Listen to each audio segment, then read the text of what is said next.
Isabela no se consideraba una heroína. A sus 25 años, su vida era una serie de tareas diarias: preparar el desayuno, ayudar con la tarea, contar cuentos a la hora de dormir.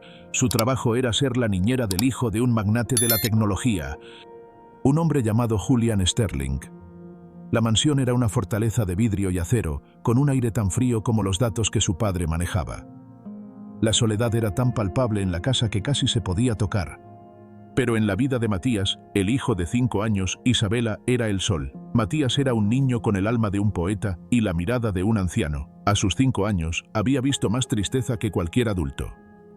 Su madre, Sofía, una socialité a la que le gustaba ir de compras y asistir a fiestas, era una figura fantasmal en su vida.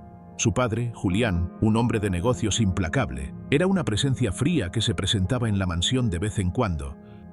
Pero nunca tenía tiempo para su hijo. Isabela era la única persona en la casa que lo abrazaba, la única que lo escuchaba sin juzgarlo. Su relación era un oasis de amor en un desierto de opulencia. Matías, con su corazón de niño, había comenzado a llamarla mamá, una palabra que le salía del corazón, una palabra que no le decía a Sofía. Isabela no solo cuidaba a Matías, lo descubría. Cada día era un acto de arqueología emocional, desenterrando la alegría bajo capas de soledad y abandono. La mansión, con sus pisos de mármol que resonaban con el silencio, se transformaba en un parque de diversiones privado. La imponente escalera principal se convertía en una montaña que debían conquistar, con cada escalón representando un nuevo desafío. El vasto salón, con sus sofás blancos e impolutos, se convertía en un campo de batalla para sus guerras imaginarias, donde las almohadas eran fortalezas y las mantas, escudos. Matías, que al principio era un niño taciturno, floreció bajo su cuidado. Sus risas, antes tan raras, ahora llenaban los pasillos, un sonido que era ajeno a esa casa pero que se sentía tan natural como la lluvia de primavera. Isabela no tenía que gastar un solo centavo para hacer feliz a Matías. Su magia residía en la creatividad y la atención. Los libros de cuentos no eran solo historias, eran portales a mundos lejanos que recorrían juntos con la voz y la imaginación. Ella no lo vestía para la escuela, lo preparaba para la aventura. Cada botón era un botón de escape, cada cordón, una cuerda para escalar. Ella le enseñó que el amor no se compraba, que el amor era un regalo que se daba con el corazón, sin esperar nada a cambio. Era esa conexión, ese vínculo invisible pero inquebrantable, lo que le dio a Matías la fuerza que no tenía. Era esa conexión lo que lo hacía sentir seguro, protegido y, por primera vez en su vida, amado. Juntos, crearon un mundo secreto, un universo de dos donde las reglas de los adultos no se aplicaban. Allí, la vida era un juego en el que la única regla era la felicidad. En ese mundo, Isabela no era la niñera, era la reina, y Matías, el príncipe. Y en el corazón de ese universo, en los momentos más íntimos, en los que el mundo exterior se desvanecía, Matías, con su voz dulce y su mirada llena de amor, le susurraba la palabra más preciosa de todas, una palabra que venía de lo más profundo de su corazón. Mamá. Sofía, la esposa del magnate, sintió un resentimiento que crecía en su corazón, un resentimiento que se convirtió en una obsesión. Los días se convirtieron en semanas y la humillación se hizo más sutil pero más dolorosa. Sofía ahora le dirigía miradas de desprecio, comentarios sarcásticos a espaldas de ella que Isabela podía escuchar perfectamente.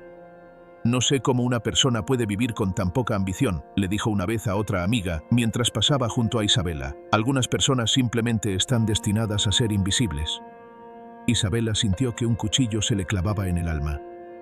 La invisibilidad era la peor de las condenas. Si te sientes conmovido por esta historia, no olvides darle me gusta y suscribirte.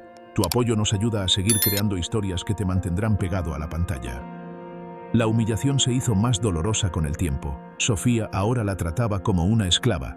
Le dejaba los trabajos más aburridos, las tareas más monótonas y la ignoraba en las reuniones. Un día, mientras se encontraba en una reunión, Sofía le dijo: Isabela, no necesitamos tu opinión. Tu trabajo es cuidar a mi hijo, no pensar.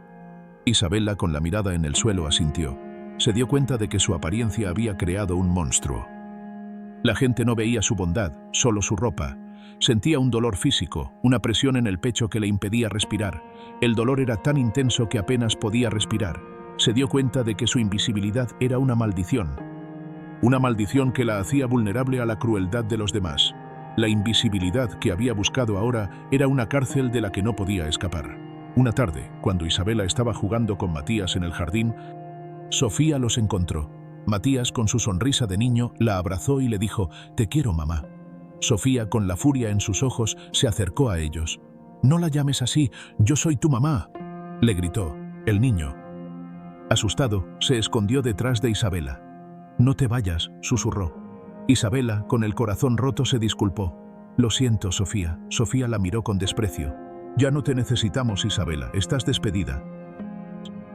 La voz de Sofía no era solo un grito, era un látigo de ira y celos que resonó en el aire, rompiendo el idílico mundo de burbujas que Matías e Isabela habían construido. Matías se aferró a la falda de Isabela. Su pequeña mano temblando, vio cómo la ira de su madre no era un enfado pasajero, sino una furia que venía de un lugar más profundo, una herida que él no podía comprender.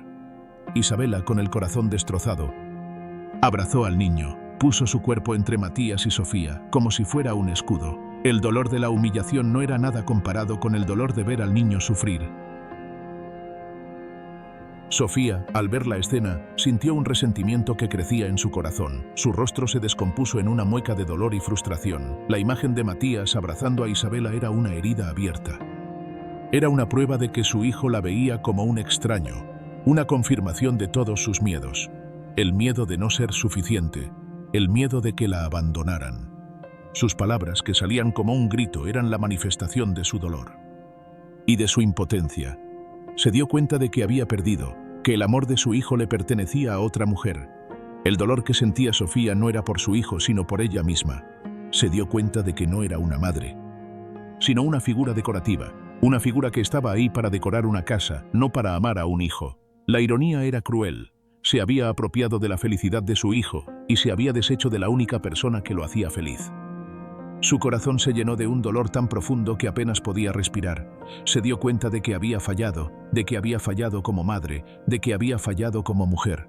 La mirada de Sofía, llena de dolor y desesperación, era un reflejo de su alma vacía. Ella no la veía, no la escuchaba, solo sentía el dolor, un dolor tan profundo que la hacía ciegamente cruel. Isabela no dijo nada. Se despidió de Matías con un abrazo y se fue. El niño, al verla irse, corrió detrás de ella. «Mamá, mamá», le gritó, pero Sofía lo detuvo. «No la llames así», le gritó. «Ella no es tu mamá». El niño, con el corazón roto, se quedó solo en el jardín. Con la mirada en el suelo, el dolor era tan intenso que apenas podía respirar. Se dio cuenta de que había perdido a la única persona en el mundo que lo amaba. Los días se convirtieron en semanas y el dolor se hizo más profundo. Matías no comía, no dormía, no hablaba. Se había convertido en una sombra de sí mismo. Sofía intentó consolarlo, pero el niño la miraba con ojos vacíos. El silencio era ensordecedor. Julián, que había estado tan ocupado con su trabajo, finalmente se dio cuenta de lo que había sucedido. Su hijo estaba sufriendo y no sabía qué hacer. Sofía le contó lo que había sucedido y Julián, con la voz temblorosa, le preguntó: «¿Por qué la despediste?» Sofía, con la voz ahogada por las lágrimas, le contó la verdad. Matías la llamaba mamá y me sentí humillada. Julián se quedó sin aliento. Julián, un hombre de negocios implacable, se dio cuenta de que el dinero no podía comprar la felicidad. Se dio cuenta de que su hijo, su único hijo, estaba sufriendo y que el dolor de su hijo era la única cosa que le importaba. El señor Sterling, un hombre que había vivido una vida de mentiras, una vida en la que su genio era una ilusión, se dio cuenta de que había fallado, se había apropiado de la felicidad de su hijo y se había deshecho de la única persona que lo hacía feliz. Se dio cuenta de que su fortuna, la vida que había construido, era una vida que no le pertenecía, era una vida que había robado. La ironía era cruel. Julián, al escuchar la historia de su esposa, sintió una profunda tristeza. Sabía que su esposa estaba sufriendo y que su dolor era real, pero no podía perdonarla. Su hijo estaba sufriendo y no había nada que pudiera hacer. Se dio cuenta de que su vida, su fortuna, todo lo que había construido, se basaba en una mentira. Se había apropiado de la felicidad de su hijo y se había deshecho de la única persona que lo hacía feliz. Se dio cuenta de que su fortuna, la vida que había construido, era una vida que no le pertenecía, era una vida que había robado. La ironía era cruel. Julián, con el corazón roto, decidió que tenía que hacer algo. Tenía que encontrar a Isabela. No sabía dónde estaba, pero sabía que la necesitaba. La necesitaba para su hijo, la necesitaba para él, la necesitaba para salvar su vida. No le importaba el dinero, no le importaba la fortuna, lo único que le importaba era su hijo. Se dio cuenta de que la vida no se trataba de dinero, sino de amor. Y que el amor no se puede comprar. Le tomó 3 días encontrarla. La encontró en un pequeño apartamento al otro lado de la ciudad, con su hija en sus brazos. Isabela, al verlo, se quedó sin aliento. «Señor», susurró, «lo siento por todo». Julián la miró, con los ojos llenos de lágrimas. «Yo soy el que lo siente, Isabela. Lo siento por todo. Lo siento por mi esposa, por mi hijo, por todo. No hay nada que pueda hacer para reparar el daño que he causado». Isabela lo miró, con el dolor en sus ojos. «Sí, hay algo que puede hacer, señor. Puede amar a su hijo, puede ser un padre para él». Julián lo entendió todo. Se dio cuenta de que la vida no se trataba de dinero, sino de amor, y que el amor de un hombre no se puede comprar. Por primera vez en su vida se sintió humilde. Se sintió pequeño, se sintió como el hombre que era, un cobarde. «Lo haré», dijo. «Lo haré, Isabela. Te prometo que amaré a mi hijo. Te prometo que seré un padre para él». Isabela lo miró con los ojos llenos de lágrimas. No había enojo en su rostro, solo dolor. «No puedo perdonarte», susurró, «pero puedo ayudarte». Se dio cuenta de que su padre no había sido un traidor, sino un héroe.